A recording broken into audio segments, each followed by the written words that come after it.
Fala pessoal, tudo bem? Sejam bem-vindos a mais um vídeo aqui no canal Papo pra PJ. Eu sou o Patrick e toda segunda-feira, às 7 horas da manhã, enquanto você está se arrumando para ir para o trabalho, enquanto você está se preparando para começar a sua semana, a gente traz um vídeo para você informativo, um vídeo educativo, normalmente com linguagem simples ali. Eu sempre tento simplificar os produtos de comércio exterior, que normalmente são muito técnicos, beleza? Hoje a gente vai falar de um produto muito específico, que não são todas as empresas que têm acesso, que é o forfaiting, de algo que vocês vêm me pedindo há muito tempo, e hoje a gente vai fazer um vídeo falando sobre ele. Vamos lá, para a vinheta. Fala pessoal, tudo bem? Sejam bem-vindos a mais um vídeo aqui no canal Papo pra PJ. Eu sou o Patrick, você já me conhece, eu tenho mais de 14 anos de experiência no mercado bancário e hoje eu venho trazer para vocês um assunto que vocês já vêm me pedindo há algum tempo, tá? E eu estruturei esse vídeo aqui, montei todo um roteiro pra gente, mas eu não sei se a gente vai conseguir fazer tudo isso em um único vídeo, tá? Então talvez o assunto de forfaiting a gente tenha que dividir ele em 2 vídeos, tá bom? Bom, mas vamos lá. O que é o forfaiting que vocês tanto me questionam e que vocês tanto me pedem para explicar aqui? Forfaiting, galera, trazendo para uma forma muito simples da gente assimilar ele, nada mais é do que um desconto de duplicata ou um risco sacado, como vocês podem escutar por aí também. Basicamente, voltando aqui, trazendo para nossa realidade, o forfaiting mais ou menos seria descontar uma duplicata internacional. Eu vendi, fiz uma venda internacional, vou lá pro banco e falo assim, banco, compra aqui esse meu direito de receber alguma coisa, esse meu direito de crédito aqui e me antecipa o dinheiro e você fica com o seu direito. Então o banco compra aqui o direito de recebimento. Nada mais é do que isso, é eu vender os meus direitos de recebimento, os meus direitos de crédito, aquilo que eu tenho direito, tá? Esse é o forfaiting olhando na visão de um exportador, tá bom? Nesse caso, quando o exportador vende esse direito pro banco, o banco sempre vai pagar para ele com um deságio, ou seja, o exportador vai receber um valor a menor, tá? Vai ter ali o custo, que o banco vai cobrar ou quanto o banco vai falar, poxa, se tem uma exportação de 100 mil dólares, eu pago 90, né? E aí cabe ao exportador ou não aceitar isso. Uma vez feito, esse direito de recebimento passa para o banco e essa é uma operação sem regresso, ou seja, não há possibilidade de se desfazer essa operação e num possível problema, num não pagamento do importador, o risco é do banco, o risco não é mais do exportador, tá? Então, ela é interessante nesse ponto, mas já a gente fala dos benefícios. Bom, eu falei para vocês que o exportador, ele vende o direito dele, para o banco, ele cede, ele concede o direito dele de recebimento para a instituição financeira. Mas essa não é uma operação que ela é exclusivamente para um exportador. Quem pode contratar isso também é o importador, tá?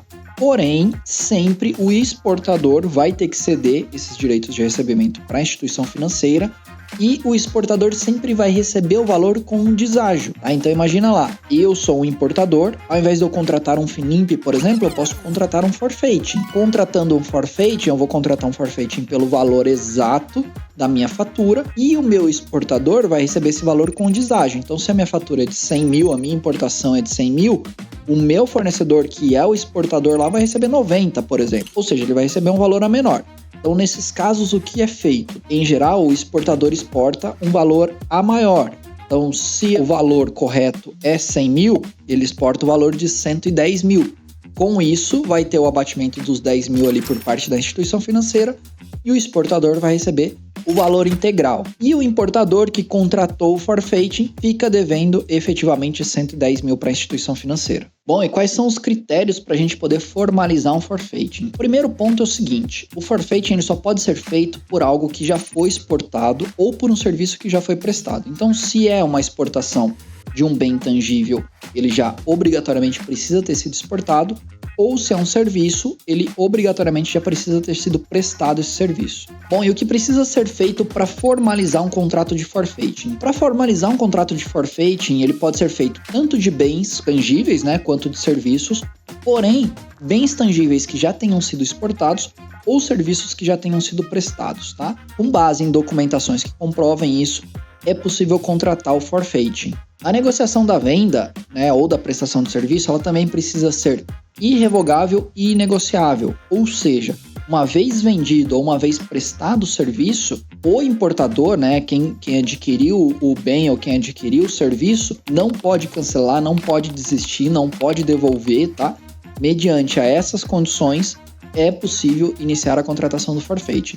Então, basicamente, se busca a instituição financeira, aonde o exportador concede o direito de recebimento para a instituição financeira e o importador aqui tem a obrigação de assinar um saque. O saque, basicamente, né, voltando aqui a falar de forma simples, ele nada mais é do que uma nota promissória internacional.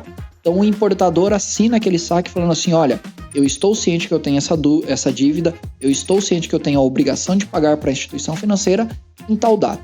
Com isso, traz um conforto maior para a instituição financeira que aquela empresa reconheceu a dívida e num possível não pagamento, a instituição financeira vai acioná-la de forma internacional. É interessante a gente pensar aqui que o risco, né, do exportador com o importador, ele deixa de existir. Tá? Por quê? Porque ele vendeu os direitos de recebimento, ele já recebeu o valor. Se o importador vai pagar ou não, deixa de ser uma preocupação do exportador. Bom, vamos lá então, para eu tentar elucidar como é feito todo o trâmite de uma contratação de um forfeiting. Aqui eu vou colocar uma imagem para vocês agora na tela, tá? A gente começa com a negociação entre uma empresa, né, um fornecedor e um exportador. Depois dessa negociação, cabe ao exportador ou ao importador decidir, né? Se for o exportador que for o contratante do forfeiting, ele precisa buscar uma instituição financeira. Se for o importador o contratante do forfeiting, ele precisa buscar uma instituição financeira. Porém, antes de buscar a instituição financeira, tem que ter um acordo entre as duas partes aqui, entre importador e exportador, de que essa exportação, essa importação, ela será paga ou ela será recebida através de uma operação de forfeiting, tá? Por quê? Imagina que seja o importador que irá contratar esse forfeiting. Se for o importador que irá contratar o forfeiting, o exportador vai receber um deságio, né? Vai receber o valor com um deságio. E sem contar que ele precisa ceder, ele precisa, teoricamente, vender aquela fatura para uma instituição financeira, tá? Então, precisa estar em comum acordo os dois. Depois disso, se for o exportador, ele busca a instituição financeira, se for o importador, é ele quem busca, tá? Contratado o forfeiting, o exportador recebe o valor com um deságio, tá? Então, ele recebe um valor a menor do que o valor da fatura e cabe ao importador, na data de vencimento, efetuar a liquidação desse financiamento. O interessante aqui é que, dependendo das condições, uma das partes ou ambas as partes podem ser beneficiadas pela contratação do forfeiting. Digamos que o importador aqui é o contratante do forfeiting, tá? Se a gente estiver falando que o importador é uma grande empresa e ela tem acesso a um limite de forfeiting considerável, provavelmente ela vai ter taxas de juros mais baratas também, tá? Então, isso facilita para o exportador. Imagina o exportador que precisa buscar um ACC. Se ele conseguir contratar um forfeit onde tem um deságio menor do que o ACC, para ele é melhor, tá? Então, se a gente fosse pensar num exportador pequenininho e num importador que é muito grande, né? O importador ele vai ter limites muito maiores e taxas de juros muito mais acessíveis do que o exportador, que é uma empresa pequena. Então, essa empresa pequena ela pode se beneficiar desse limite de forfeiting que é do importador e também de possíveis taxas de juros que este importador venha a ter, tá? Então, isso pode ser um benefício muito grande para ele. Pessoal, espero que tenha ficado claro para vocês, tá? Eu vou fazer um outro vídeo para a gente falar sobre o quanto é benéfico uma contratação de um forfeiting ou não, ou quanto é vantajoso, vale a pena contratar um FINIMP, vale a pena contratar um forfeiting, por que contratar um forfeiting, por que não contratar um FINIMP, por que contratar um forfeiting e não um ACC. Então a gente vê isso no nosso próximo vídeo, só para esse aqui não ficar muito extenso, tá bom? Se você gostou, não esquece de deixar um like, se inscreve aqui e até o nosso próximo vídeo. Tchau, tchau!